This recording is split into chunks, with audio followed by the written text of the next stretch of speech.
Hi everyone. Way back in 2004, the Spider-Man 2 game, which was based on the second Spider-Man film, was released, and it completely changed the way we look at Spider-Man games and superhero games in general.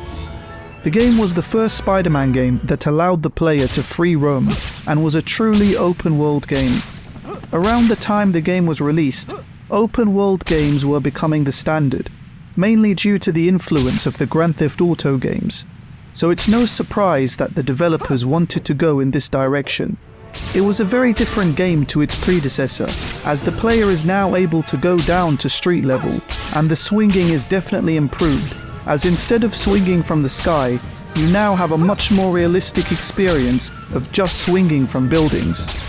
A new combat system was introduced in the game, and you are now able to dodge enemies' attacks and counter-attack them. You have a variety of web attacks and combos available, and you are able to purchase new combos from one of the many Spidey stores around the city. There is a newly introduced reflex mode, which allows Spider-Man to inflict more damage to enemies and slow down enemies' attacks, giving you more time to react.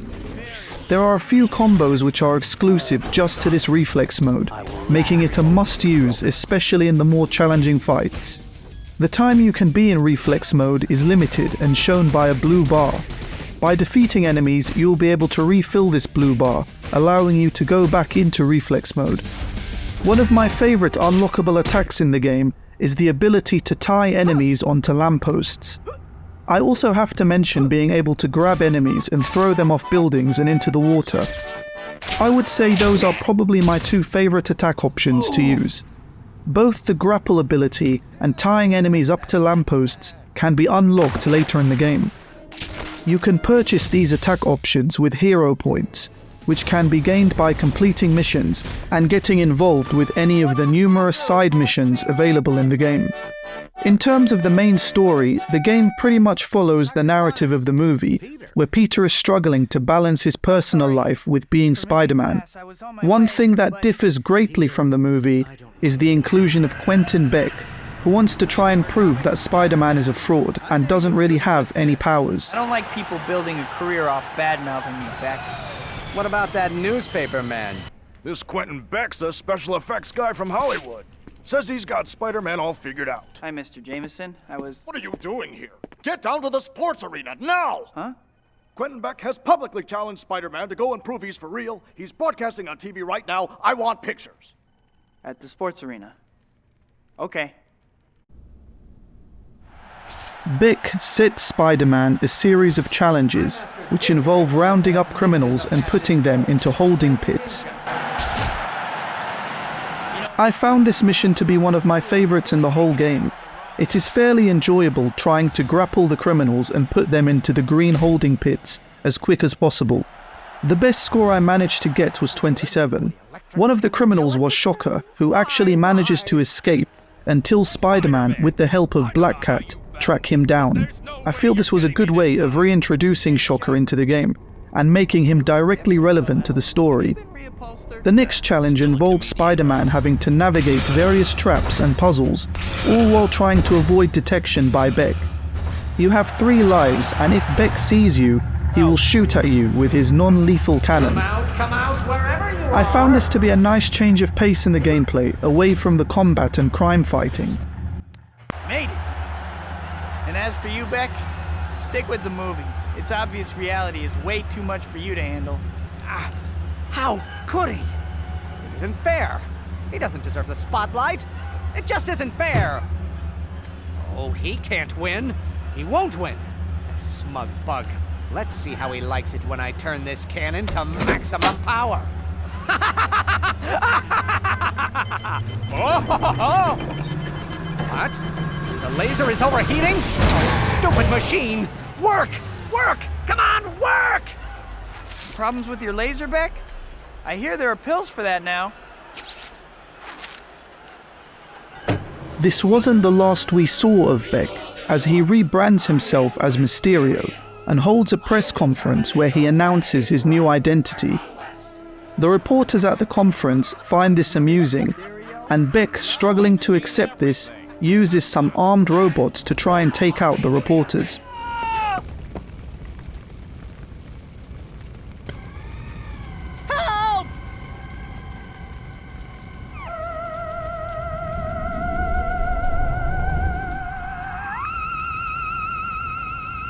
Okay, I'll bite. How did the fishbowl get stuck on your head?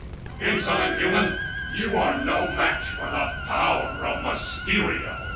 Mysterio? I think I had a bowl of Mysterios for breakfast.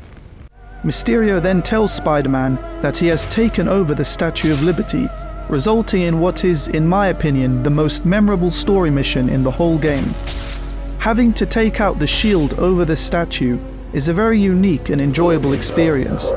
It's nice to see that Ellis Island and Liberty Island are accessible in this game, and makes the game's New York setting much more authentic and realistic. It seems you're a more formidable opponent than I've given you credit for. I will have to deal with you personally. Come to my hidden fortress. There, I will defeat you once and for all.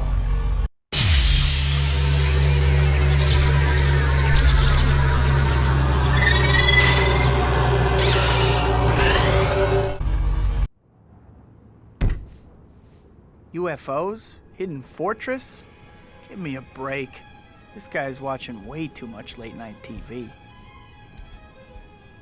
Now, how do I get back from here?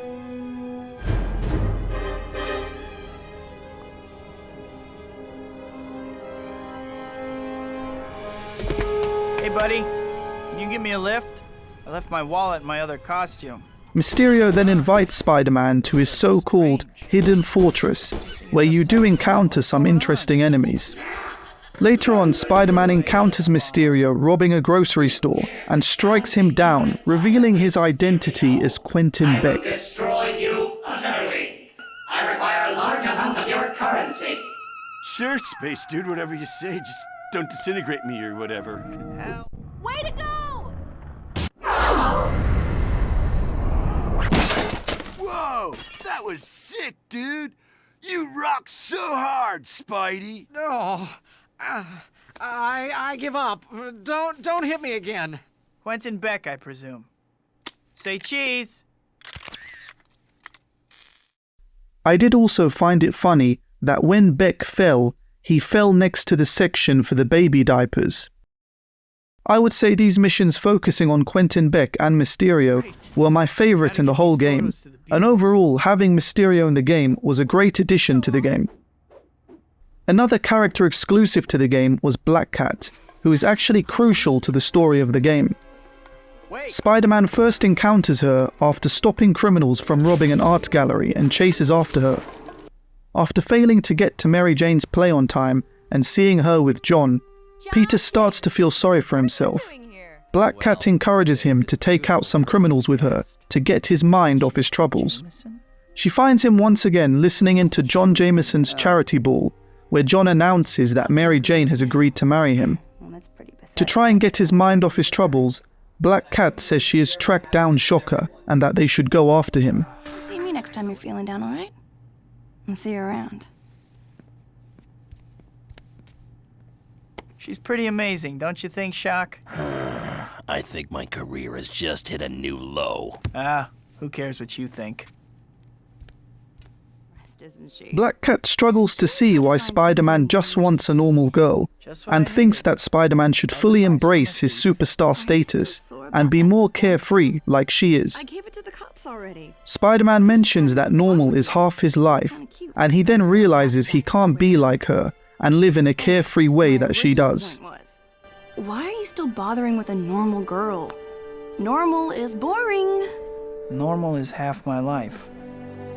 At least it's supposed to be. Why? I mean, seriously.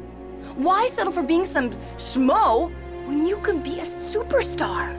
Well, I was wondering if you were gonna show up. we need to talk. Okay. Talk then. I don't think I can see you anymore. Hysterical blindness? What? Oh, nothing like that. I just finally realized something. I'm not like you. I can't live the life that you do. My powers came with a responsibility, and I need the balance of a normal life. Being Spider-Man is who I am. But being just me, that's who I am too. Let's skip ahead to the part where you ask if we can still be friends. Can we still be friends? Don't sound so dejected. Once I cross your path, I'm not so easy to get rid of. Go. Find your girl. That's what you want to do, right? You finally started listening to me. You're doing what you want. Thanks, Kat. See you around.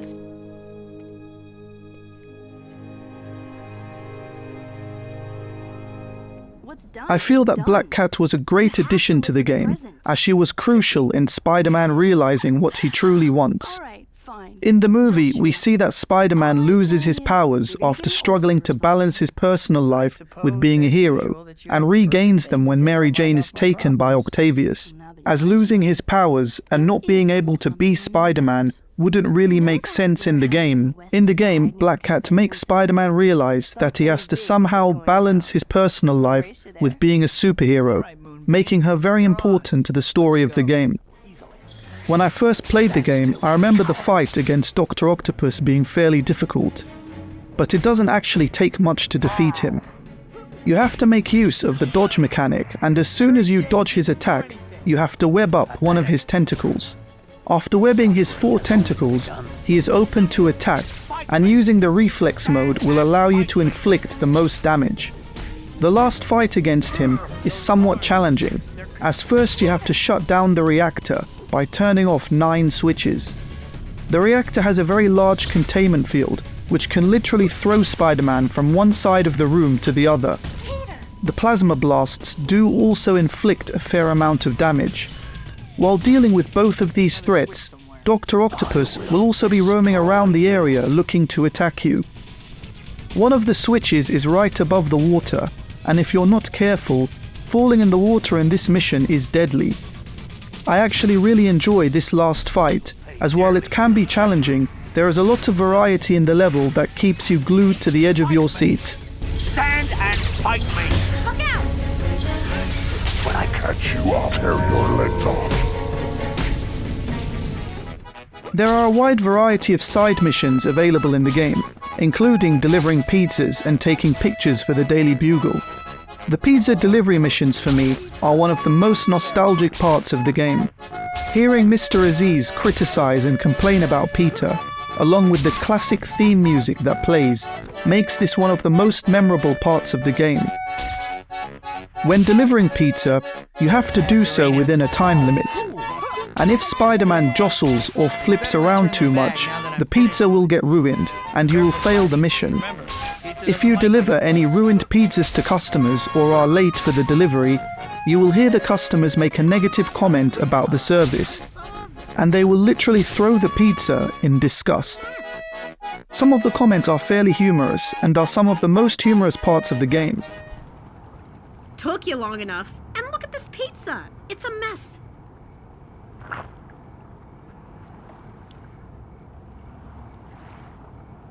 Mr. Aziz is going to be really upset, but I still need to at least get the bag back to him.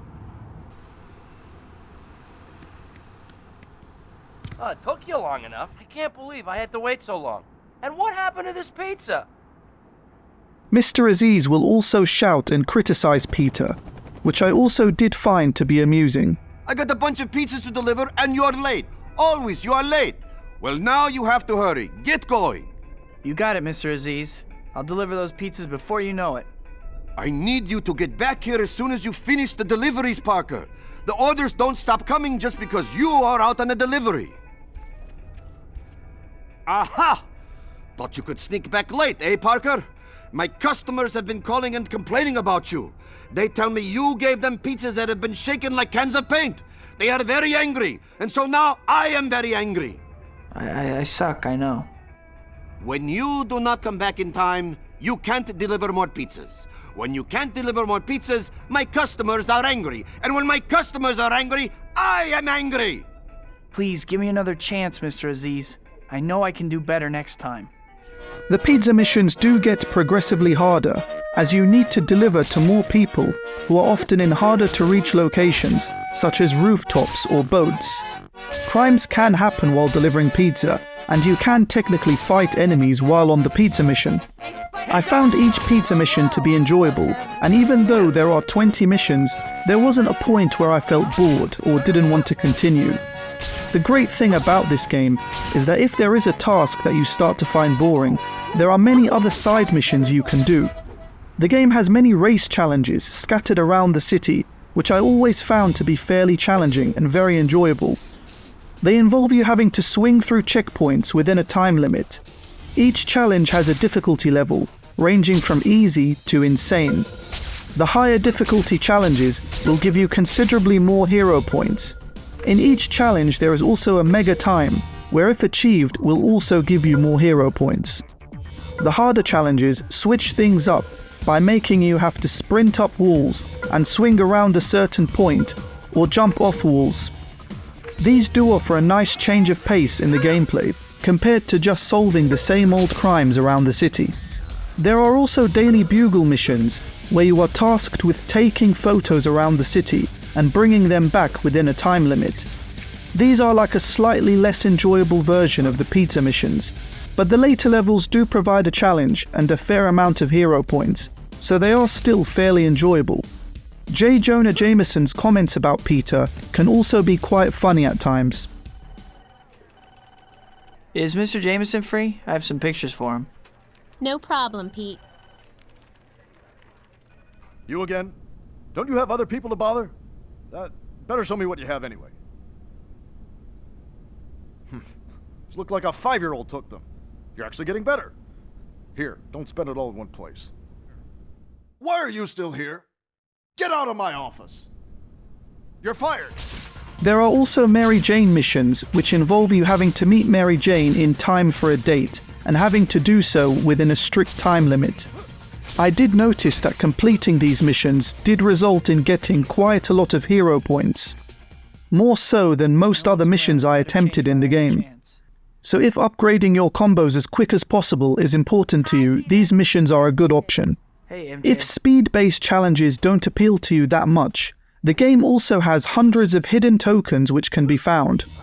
These are categorized into skyscraper tokens, hideout tokens, secret tokens, and buoy tokens.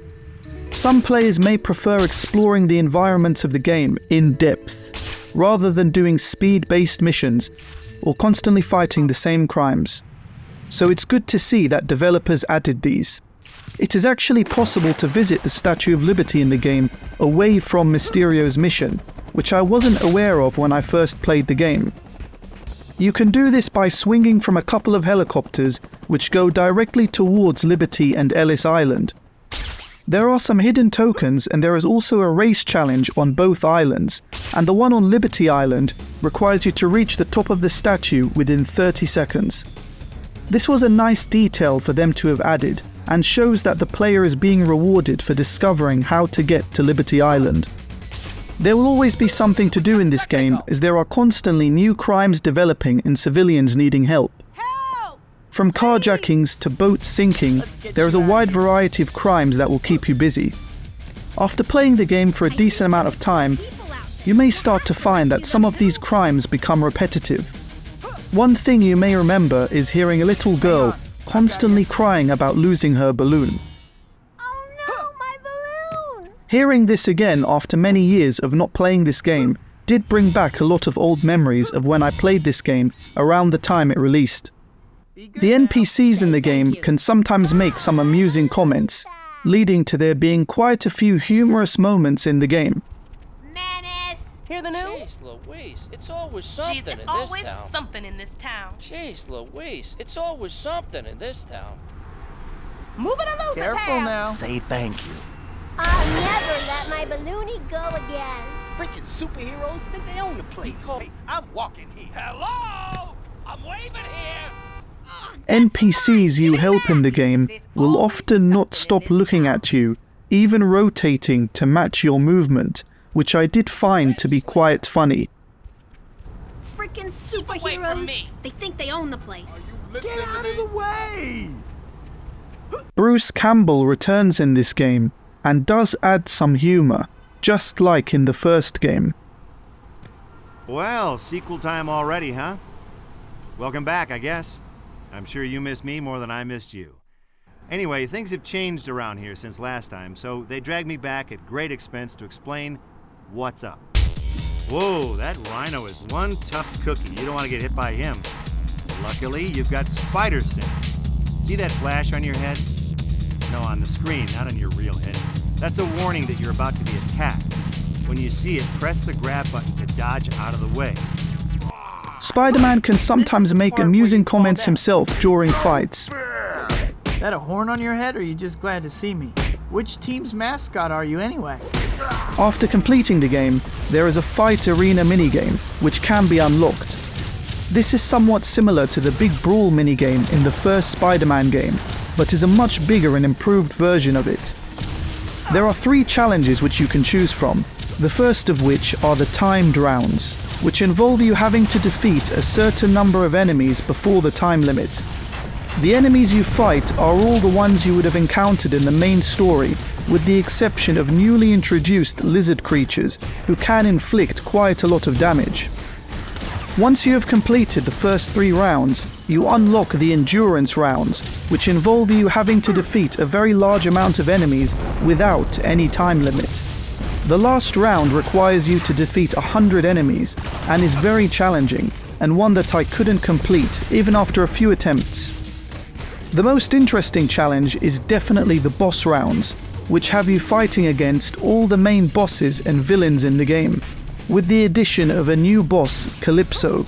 Out of all the bosses, I would say that Calypso is actually the hardest to defeat. She can easily inflict a lot of damage by shooting fire at you. The later rounds have you fighting against multiple bosses at the same time, and in the last round, you literally fight against everyone. The Fight Arena mode is a great addition to the game, and without a doubt extends the longevity and replay value of the game. I found it to be very enjoyable, especially the later boss rounds, where you have to fight multiple bosses at the same time.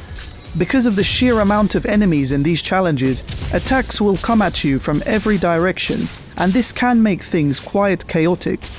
The chaotic nature of these challenges, in my view, only adds to the quality of them, and is something you must try if you play this game.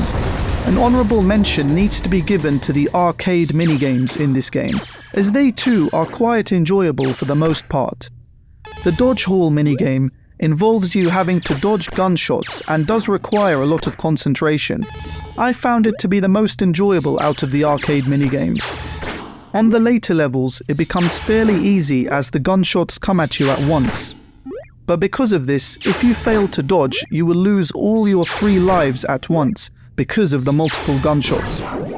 The web attack minigame involves you having to alternate between web tying, disarming, and web yanking enemies out of the way. The air combo minigame is also worth mentioning, as I did enjoy seeing how long I could keep an attack going and beating my high scores. The directional attack minigame is more like a tutorial showing you how to attack enemies from all directions. I would say I did prefer the minigames from the first game, but the Fight Arena makes up for the lack of minigames in my opinion. I would say this game definitely still holds up 19 years later. It's just as enjoyable now as it was back then. This game would go on to influence every Spider-Man game that came after it, with its open-world free-roam design. The open-world design of the game and the realistic swinging mechanics are definitely an upgrade from previous Spider-Man games, and out of the many Spider-Man games I've played, I would have to say this game is my favourite Spider-Man game. I do plan to upload videos about other Spider-Man games, but also other game franchises as well. Thanks for watching. Please like, comment, and subscribe to stay notified whenever I upload a new video. Goodbye.